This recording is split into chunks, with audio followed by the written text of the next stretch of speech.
Waalaikumsalam warahmatullahi wabarakatuh. Allahumma sholli ala Muhammad wa ala sayyidina Muhammad. Seperti jadwal kita yang rutin tiap bulan di awal minggu pertama kita mengadakan pengajian bulanan.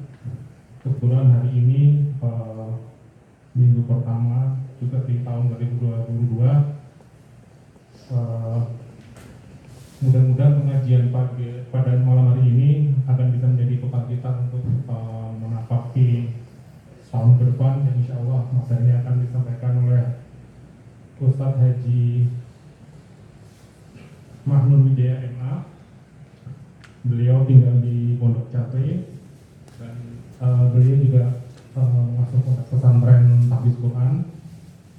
Pada malam hari ini tema ceramah yang akan disampaikan adalah muhasabah diri dalam perguliran waktu. Bismillahirrahmanirrahim.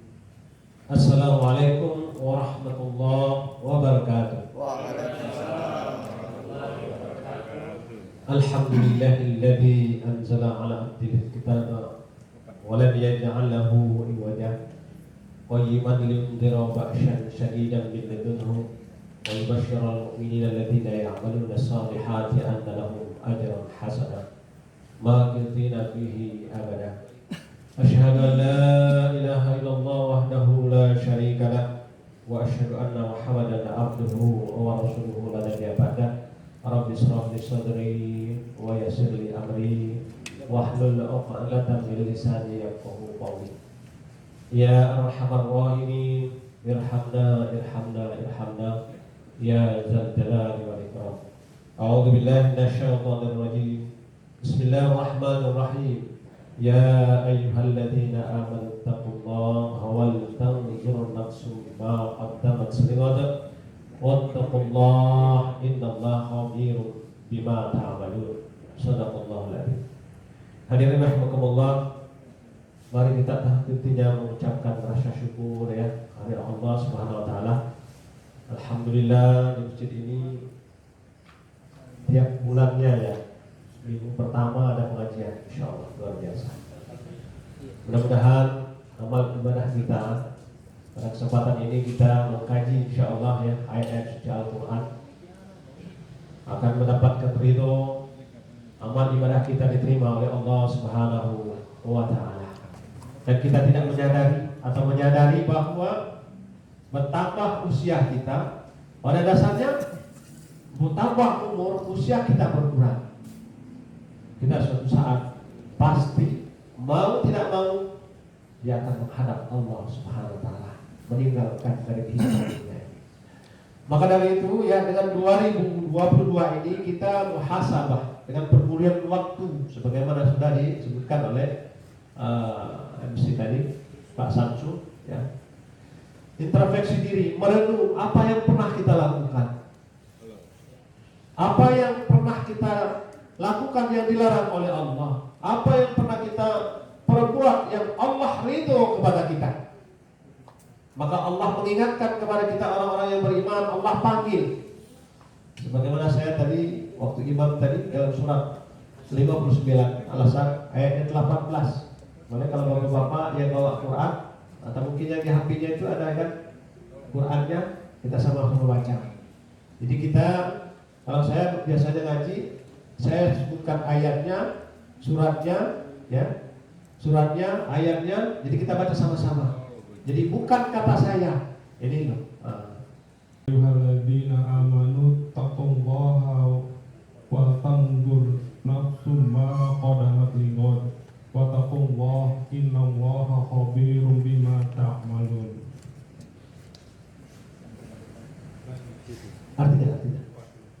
Artinya, wahai orang-orang yang beriman, bertakwalah kepada Allah dan hendaklah setiap orang memperhatikan apa yang telah diperbuatnya untuk hari esok atau akhirat, dan bertakwalah kepada Allah. Sesungguhnya Allah Maha teliti terhadap apa yang kamu kerjakan. Ya. Nah, ini ayat yang mengingatkan kita untuk introspeksi diri. Allah panggil kepada kita orang-orang yang beriman, ya ayyuhalladzina amanu taqullah. Hai orang-orang yang beriman, bertakwalah kepada Allah. Dalam satu ayat ini 2 kali Allah menjelaskan wattaqullah. Dan setiap diri itu kata Allah hendaklah memperhatikan apa yang telah diperbuat untuk hari esok. Hari esok, besok, dan lebih ini lagi hari kematian kita atau hari akhirat dulu. Apa yang telah perbuat? Menurut kita berapa banyak kita sudah melanggar perintah-perintah Allah? Berapa banyak juga kita pernah melakukan dosa, dan kita juga senantiasa menatap ke depan untuk tidak mengulanginya lagi. Taqullah, takwa. Senantiasa orang yang tunduk, patuh, berserah diri hanya kepada Allah. Sesungguhnya Allah Maha mengetahui apa yang kamu kerjakan. Jadi kita merenung dengan masa lalu dan apa yang kita lakukan untuk masa depan. Luar biasa. Jadi Allah itu menyuruh kita orang yang beriman ini takwa. Maka dalam ayat lain kata Allah, wa tazawwadu fa inna khayra dzati taqwa wattaqun ya ulil albab. Yang lain adalah bekal yang terbaik itu adalah takwa bagi orang-orang yang berakal. Nah, bagaimana sih orang yang bertakwa itu? Apa yang perlu dilakukan dalam rangka bertakwa kepada Allah? Sebenarnya kita kalau lihat baca Al-Quran, ya, kriteria takwa itu ada yang paling simpel, ada yang agak lebih agak berat lagi. Tapi kalau kita rutin, insya Allah enggak. Ya, ada yang senang-senang, ada yang senang-senang. Tapi dicap oleh Allah orang-orang yang bertakwa. Nah, setelah kita menghadapi tahun ini, apa yang harus kita lakukan dalam rangka bertakwa kepada Allah? Mari kita lihat sama-sama suratnya, surat 3, ayatnya 133, 134. Ayat ini, A'udzu billahi minasy syaithanir rajim. Bismillahirrahmanirrahim. Wasari'u ila magfiratin min rabbikum wa jannatin 'arduha as-samawati wal ardh u'iddat lil muttaqin. Bersegeralah kamu kata Allah, memohon ampun kepada Allah Subhanahu wa taala. Jadi kita ini alhamdulillah diberikan kesempatan pada tahun 2022 ini banyak-banyaklah memohon ampun kepada Allah. Nah, apa yang diperbuat kamu kata Allah? Maka dari itu kata Allah, Allah tidak melihat masa belakang kita, tapi untuk menatap masa depan supaya kamu mendapatkan surga Allah. Maka banyak-banyaklah memohon ampun kepada Allah. Istighfar, astagfirullah, astagfirullah, sambil nangis. Ya Allah, banyak dosa saya, ya Allah. Jangan kita merasa kalau saya ini yang paling suci, saya ini bahwa nggak punya dosa. Jangan. Allah menyatakan, janganlah kamu merasa bahwa kamu tidak punya dosa, tidak punya, kamu merasa diri kamu suci. Dalam masjid ini kira-kira ada nggak orang yang merasa tidak punya dosa? Ibu-ibu ada nggak? Bapak-bapak ada nggak? Oh, saya nggak punya dosa, Pak Ustaz. Ada? Nggak ada kan? Berarti wajah-wajah berdosa semua. Ya. Lebih baik kita merasa berdosa daripada tidak pernah merasa bahwa kita tidak ada dosa. Banyak istighfar kepada Allah SWT. Tapi jangan sampai naudzubillah sudah jelas-jelas kita melakukan perbuatan dosa tapi tidak merasa berdosa. Masih cekakak-cekikik aja, ketawa. Padahal dia sudah melakukan perbuatan dosa, sudah durhaka kepada Allah. Ya, ini kadang-kadang yang Allah gambarkan, khatamallahu ala qulubihim wa ala sam'ihim wa ala absarihim ghishawatun wa lahum adzabun alim. Masyaallah. Allah setelah dia memohon ampun, apalagi kata Allah? Allah lanjutkan, A'udzu billahi minasy syaithanir rajim. Bismillahirrahmanirrahim. الذين ينفقون في السراء والضراء والكاظمين الغيظ والعافين عن الناس والله يحب المحسنين. Yaitu kata Allah, orang yang dia infak dikala senang maupun susah. Kalau kita mungkin uang banyak, kita infak mungkin agak gampang. Ini di saat kita susah, mungkin banyak keperluan, kita keluarkan. InsyaAllah itu yang luar biasa. Dan infak itu, yang namanya sedekah itu ada setannya. Selain memang kita ada unsur pelitnya kata Allah, dan kita juga dipengaruhi oleh setan. Makanya memang berat orang infak, susah. Apalagi keperluan. Apalagi zaman sekarang kita infak, kita aja kurang. Padahal ucapan itu adalah doa. Aja kurang terus dia. Memberikan amanah kita di pembenaran yang banyak, pasti manusia itu takut membelanjakannya. Takut membelanjakannya. Apalagi di jalan Allah, takut kurang. Buat kita bagaimana itu? Nantinya bagaimana?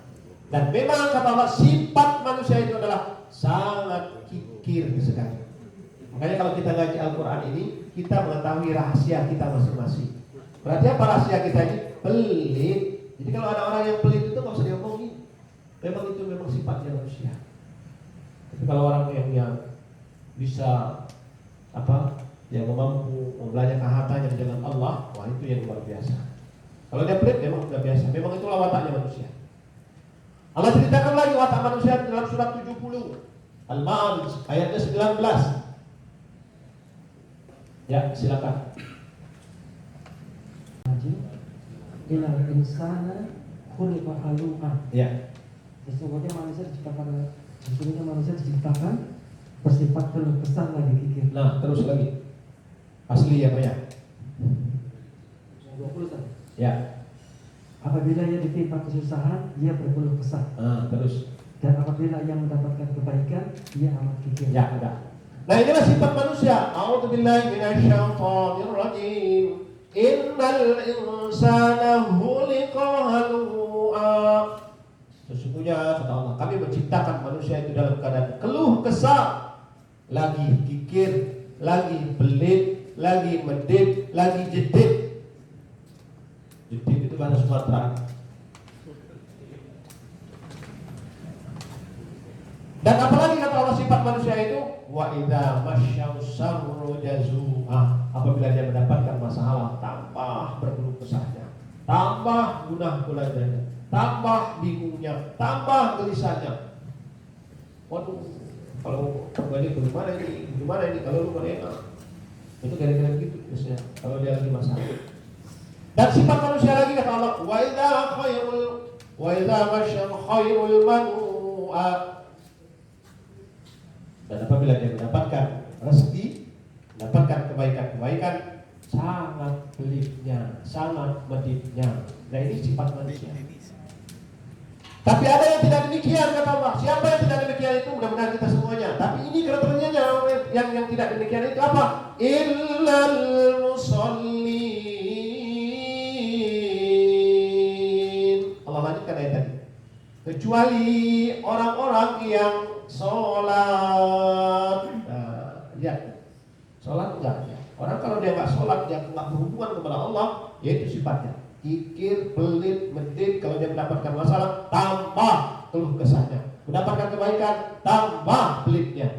Tapi apa kata Allah? Yang tidak demikian orang-orang yang sholat. Alladzina hum 'ala sholatihim daimun. Dan dia melaksanakan sholatnya itu daimun, terus menerus. Pada kalanya kadang-kadang sifat kita ini lagi enak, lagi sholat rajin sholatnya kan.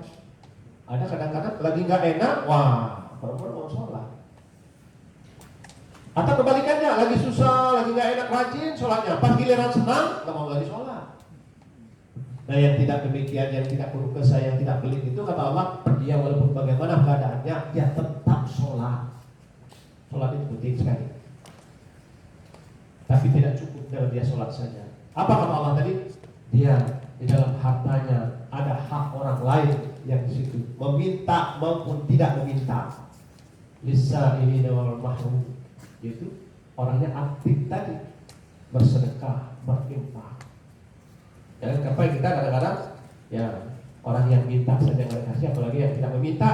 Tapi di dalam ayat ini yang meminta maupun tidak meminta, supaya kita tidak berkeluh kesah dalam kehidupannya. Sudah menatap ke depan itu selalu bahagia, selalu mendapatkan ridho Allah Subhanahu wa taala. Bil fahsya wallahu maghfiratan minhu wa fadlan wallahu sami'un alim. Jadi setan itu mengajak kamu untuk berbuat kikir, medit. Apa isinya? Jangan kamu kasih nanti kamu miskin, jangan kamu kasih nanti kamu kurang. Sedangkan Allah, kata Allah, memberikan kamu itu ampunan. Allah itu Maha Luas di dunia, Masya Allah. Jadi kalau kita infak itu diampuni oleh Allah dosa-dosa kita. Kalau kita infak itu disayang oleh Allah Subhanahu wa taala. Ada yang ini. Nah, jadi kalau kita mampu melaksanakan fisarwa wa dharra, mampu melaksanakan orang yang bertakwa, yang dia kena infak senang susah, maka saat itulah kita melewati dua fase.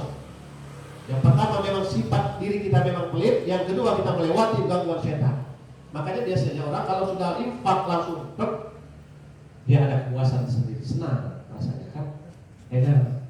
Makanya kalau kita mau senang dalam kehidupan ini, banyak-banyaklah memberikan kesenangan kepada orang, banyaklah memberikan kegembiraan kepada orang. Salah satunya ya infak, sedekah. Kasih orang, oh terima kasih ya, senang banget ya. Pada dasarnya dia itu lebih senang kita daripada yang menerimanya. A'udzubillahi minasyaitonirrajim. Bismillahirrahmanirrahim. Wa minal aqrab. Ada enggak baduinya itu? Dalam ayat itu. Ada enggak? Wa minal aqrab. Enggak ada badui sebenarnya. Kenapa kok ada badui? Karena takut orang-orang Arab tersinggung. Udah besarnya takut tersinggung kali ya. Arab badui. Jadi ada badui orang-orang yang pedalaman. Padahal kalau di Al-Qur'an enggak ada badui. Wa minal a'rab may yu'minu billahi wal yawmil akhir wa yattakhidhu ma yunfiqu qurbatin indallah wa salawatir rasul ala innaha qurbatun lahum sayadkhuluhumullahu fi rahmatih innallaha ghafurur rahim. Ada sebagian orang Arab, kata Allah, yang dia memandang bahwa menafkahkan hartanya di jalan Allah itu adalah untuk mendekatkan diri kepada Allah. Betul, kata. Ini Arab yang baik. Kalau kita baca sebelum ayat ini ya, yang 97-nya, apa kata Allah? Orang Arab itu banyak yang tidak tahu dengan hukum-hukum Allah dan Rasulnya. Orang Arab itu sangat pelit dan kikirnya. Orang Arab itu kalau dia memandang memberikan hartanya di jalan Allah itu adalah mara bahaya. Padahal kata Allah tidak. Orang yang dia tidak infak itulah dia mengundang mara bahaya. Nah, kita harus menyadari betul bahwa apalagi kita menghadapi tahun 2022 ini berarti kita kita menatap itu yang ke depan itu.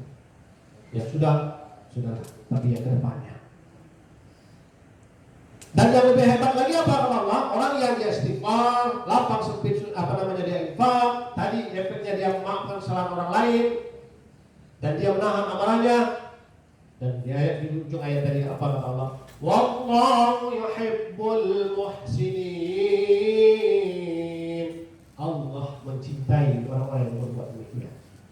Kalau kita sudah dicintai Allah, waduh hidup ini enak. Gimana saja kan senang. Di sana senang, di sini senang, di mana-mana hatiku senang. Karena bersama Allah.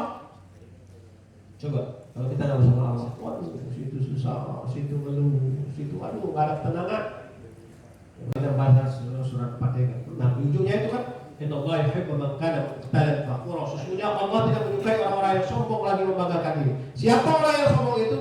Alladzina yabkhaluna wa ya'muruna an-nas bil bakhil wa yaktumuna ma atahumullahu min fadl wa atanna lil kafirin 'adzaban muhina. Orang yang sombong itu kata Allah, orang yang kikir, yang pelit tadi, mengajak orang lain berbuat pelit. Misalkan dia enggak ngasih, pengaruhi orang yang mau ngasih, nggak usah kasih. Tak kalau dia ngasih, nggak dikasih sini, tak dapat semua ke rumah. Usah kasih, nggak kasih. Ya itu orang yang sombong di mata Allah. Kalau yang hadisnya kan orang yang sombong itu adalah orang yang menolak kebenaran, menghina sama manusia. Lalu nakama dan fikun kata Allah.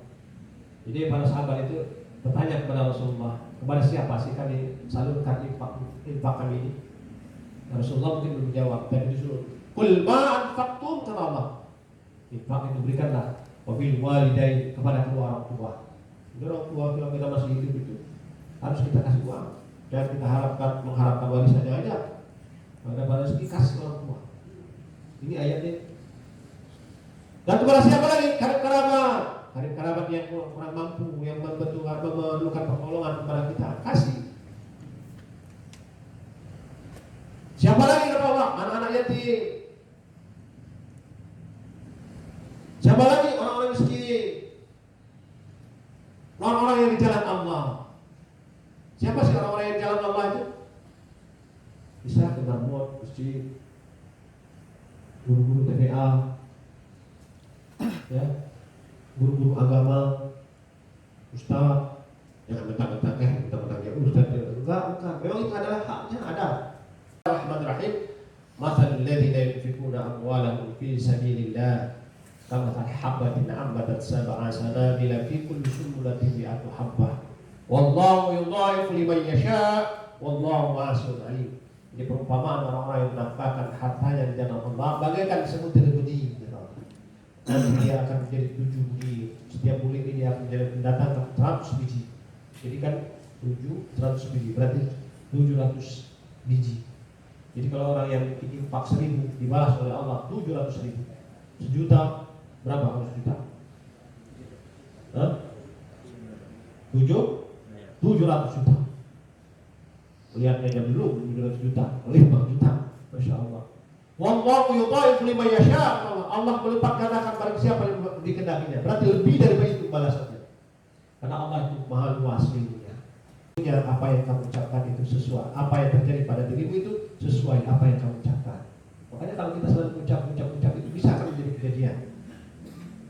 Orang yang nyanyi aja bisa jadi kejadian kan? Orang yang di Depok nyanyi alamat palsu. Punya istri, punya suami katanya nggak tahu alamatnya. Kalau kata nyanyi.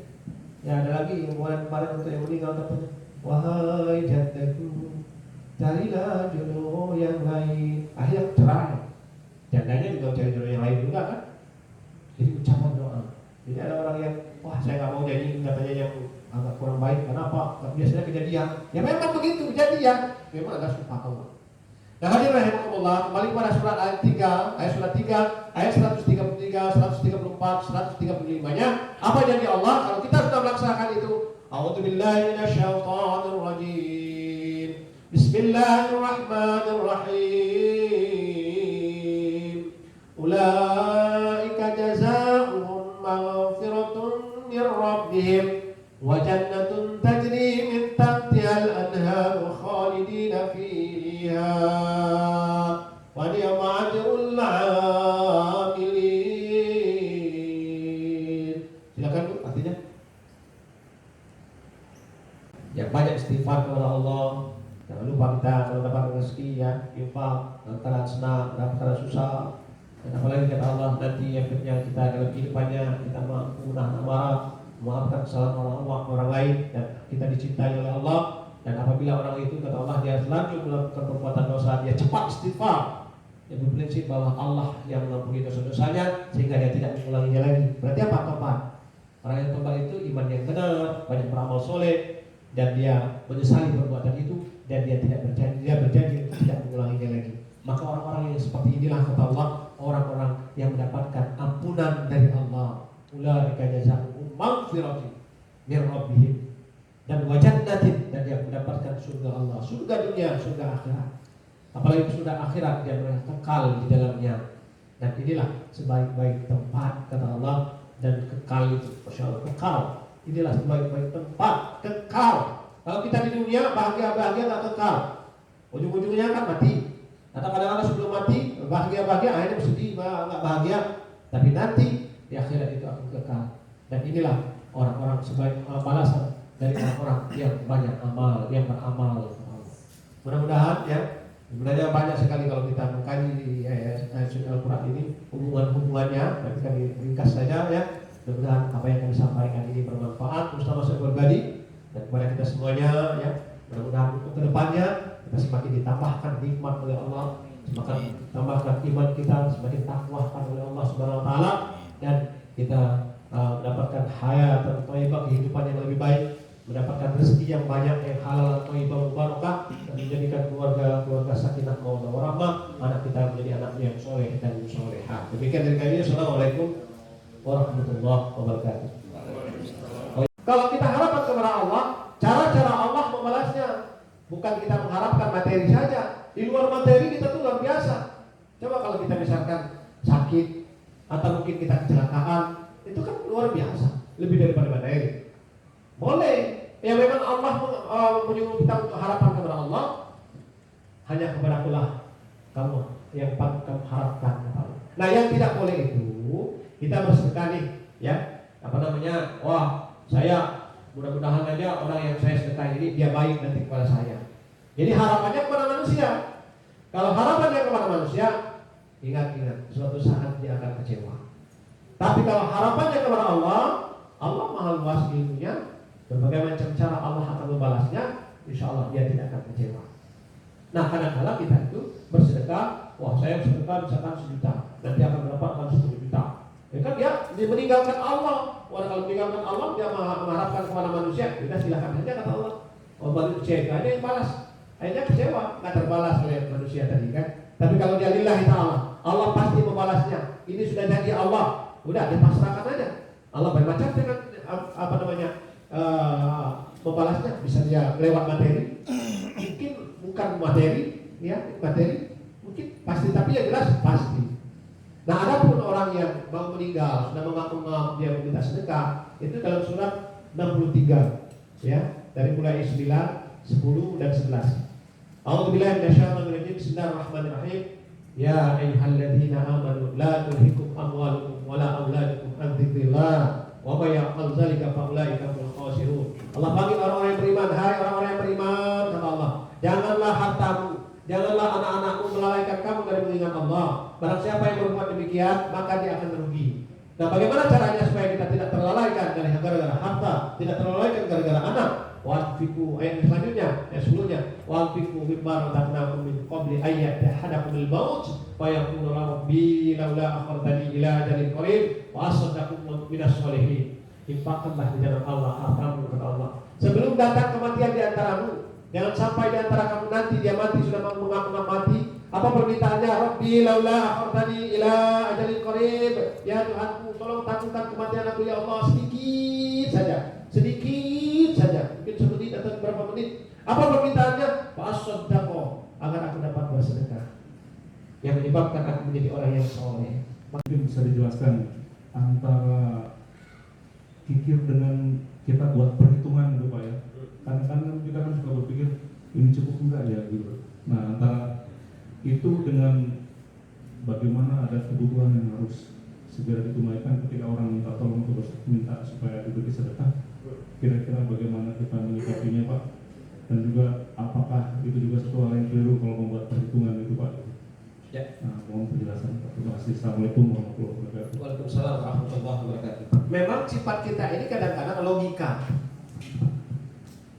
tanpa kita perhitungkan dengan iman. Sedangkan Allah menyuruh kita itu kan dengan iman. Dengan kita tawakal kepada Allah, insya Allah ada saja jalannya. Kalau kita sudah terpaku dengan, waduh, saya kalau begini malah cukup. Nah, dengan kita mengucapkan malah cukup, nggak bakalan cukup. Tapi kalau sudah nanti insya Allah ada. Dan itulah janji Allah. Tinggal kita kadang-kadang percayakan dengan janji Allah. Janji Allah itu kan pasti. Dalam Al-Quran itu nggak ada yang tidak pasti, semuanya pasti. Tapi kita yang melakukannya itu. Nah, bagaimana supaya menguatkannya lagi? Yang itu tadi.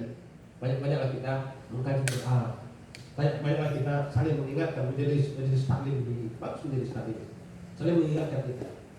Tapi kalau kita dia jauh, apalagi kita nggak pernah ngaji, udah saya akan kembali dekat kepada kita.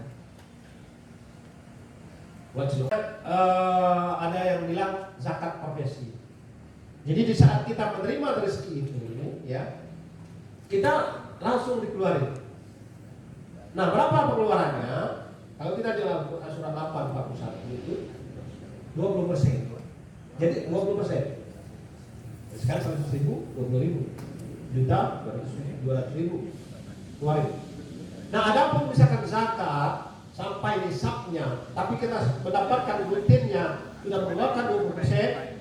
Jadi kalau kita per tahun mengeluarkan zakat, kita nggak usah keluar dulu apa.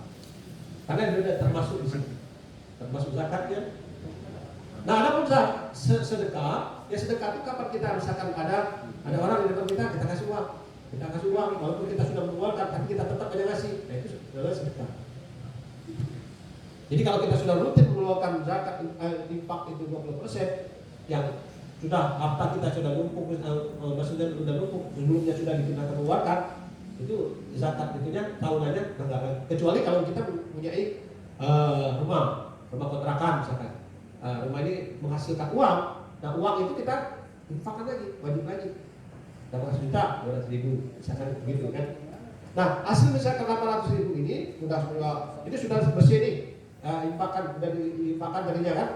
Nah, sudah terkumpul, kita bisa beli rumah. Nah, rumah itu ya sudah nisabnya untuk zakat, kita sudah bersih insya Allah. Nah, adapun kita dikontrakkan rumah itu yang dia menghasilkan uang, nah itu diinfakkan lagi. Kalau 20% ya. Tapi kalau